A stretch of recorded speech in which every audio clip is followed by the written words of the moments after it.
Welcome to Just the Word, where we're reading through the Bible in 1 year, and I'm Net. Today's reading will come from 2 Chronicles, chapters 33 and 34. 2 Chronicles, chapter 33. Manasseh was 12 years old when he became king, and he reigned in Jerusalem 55 years. He did evil in the eyes of the Lord, following the detestable practices of the nations the Lord had driven out before the Israelites. He rebuilt the high places his father Hezekiah had demolished. He also erected altars to the Baals and made Asherah poles. He bowed down to all the starry host and worshiped them. He built altars in the temple of the Lord, of which the Lord had said, "My name will remain in Jerusalem forever." In both courts of the temple of the Lord, he built altars to all the starry host. He sacrificed his sons in the fire in the valley of Ben Hinnom, practiced sorcery, divination, and witchcraft, and consulted mediums and spiritists. He did much evil in the eyes of the Lord, provoking him to anger. He took the carved image he had made and put it in God's temple, of which God had said to David and to his son Solomon, "In this temple and in Jerusalem, which I have chosen out of all the tribes of Israel, I will put my name forever.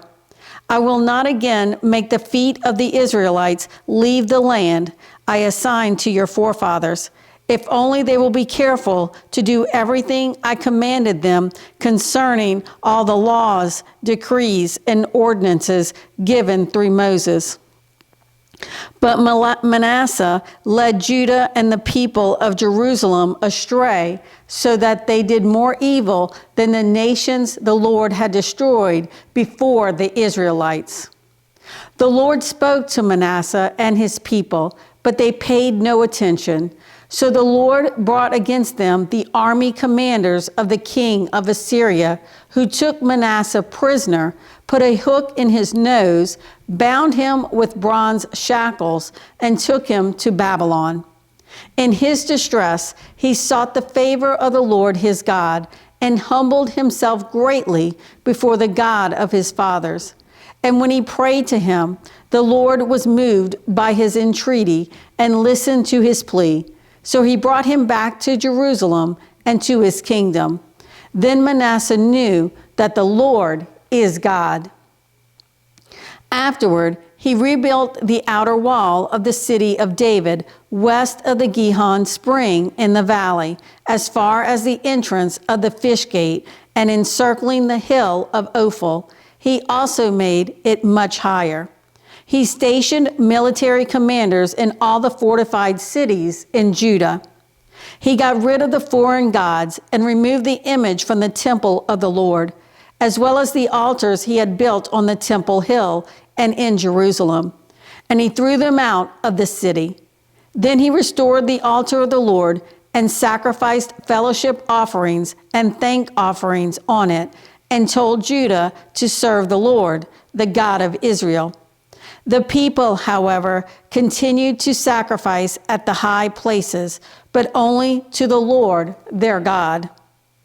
The other events of Manasseh's reign, including his prayer to his God and the words the seers spoke to him in the name of the Lord, the God of Israel, are written in the annals of the kings of Israel.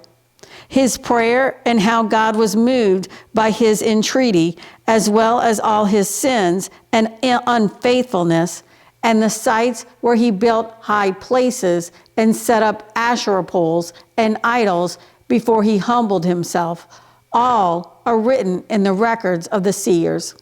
Manasseh rested with his fathers and was buried in his palace, and Amon, his son, succeeded him as king. Amon was 22 years old when he became king, and he reigned in Jerusalem 2 years. He did evil in the eyes of the Lord, as his father Manasseh had done. Amon worshipped and offered sacrifices to all the idols Manasseh had made. But unlike his father Manasseh, he did not humble himself before the Lord. Amon increased his guilt. Amon's officials conspired against him and assassinated him in his palace.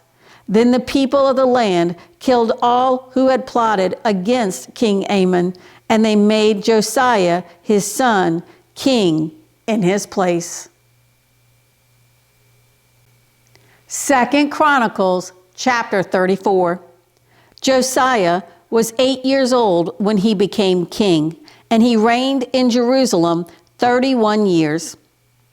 He did what was right in the eyes of the Lord and walked in the ways of his father David, not turning aside to the right or to the left. In the 8th year of his reign, while he was still young, he began to seek the God of his father David.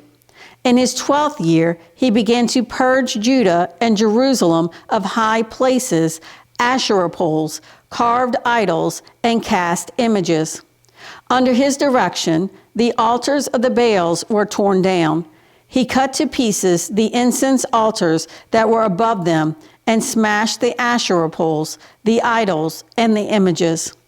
These he broke to pieces and scattered over the graves of those who had sacrificed to them. He burned the bones of the priests on their altars, and so he purged Judah and Jerusalem. In the towns of Manasseh, Ephraim, and Simeon, as far as Naphtali, and in the ruins around them, he tore down the altars and the Asherah poles and crushed the idols to powder and cut to pieces all the incense altars throughout Israel. Then he went back to Jerusalem. In the 18th year of Josiah's reign, to purify the land and the temple, he sent Shaphan, son of Azaliah, and Maaseiah, the ruler of the city, with Joah, son of Jehoaz, the recorder, to repair the temple of the Lord his God. They went to Hilkiah, the high priest, and gave him the money that had been brought into the temple of God, which the Levites, who were the doorkeepers, had collected from the people of Manasseh, Ephraim, and the entire remnant of Israel, and from all the people of Judah and Benjamin, and the inhabitants of Jerusalem. Then they entrusted it to the men appointed to supervise the work of the Lord's temple. These men paid the workers who repaired and restored the temple.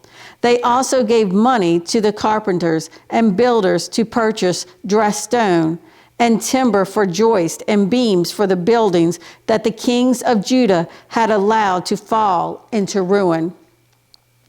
The men did the work faithfully. Over them to direct them were Jahath and Obadiah, Levites descended from Merari, and Zechariah and Meshullam, descended from Kohath. The Levites, all who were skilled in playing musical instruments, had charge of the laborers and supervised all the workers from job to job. Some of the Levites were secretaries, scribes, and doorkeepers. While they were bringing out the money that had been taken into the temple of the Lord, Hilkiah the priest found the book of the law of the Lord that had been given through Moses. Hilkiah said to Shaphan, the secretary, "I have found the book of the law in the temple of the Lord." He gave it to Shaphan. Then Shaphan took the book to the king and reported to him, "Your officials are doing everything that has been committed to them. They have paid out the money that was in the temple of the Lord and have entrusted it to the supervisors and workers." Then Shaphan, the secretary, informed the king, "Hilkiah the priest has given me a book." And Shaphan read from it in the presence of the king. When the king heard the words of the law, he tore his robes. He gave these orders to Hilkiah, Ahikam, son of Shaphan, Abdon, son of Micah, Shaphan, the secretary, and Asaiah, the king's attendant. "Go and inquire of the Lord for me and for the remnant in Israel and Judah about what is written in this book that has been found. Great is the Lord's anger that is poured out on us because our fathers have not kept the word of the Lord. They have not acted in accordance with all that is written in this book. Hilkiah and those the king had sent with him went to speak to the prophetess Huldah, who was the wife of Shallum, son of Tokath, the son of Hazra, keeper of the wardrobe. She lived in Jerusalem in the 2nd district.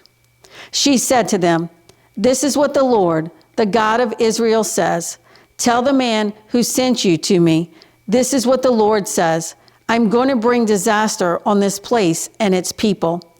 All the curses written in the book that has been read in the presence of the king of Judah, because they have forsaken me and burned incense to other gods and provoked me to anger by all that their hands have made. My anger will be poured out on this place and will not be quenched.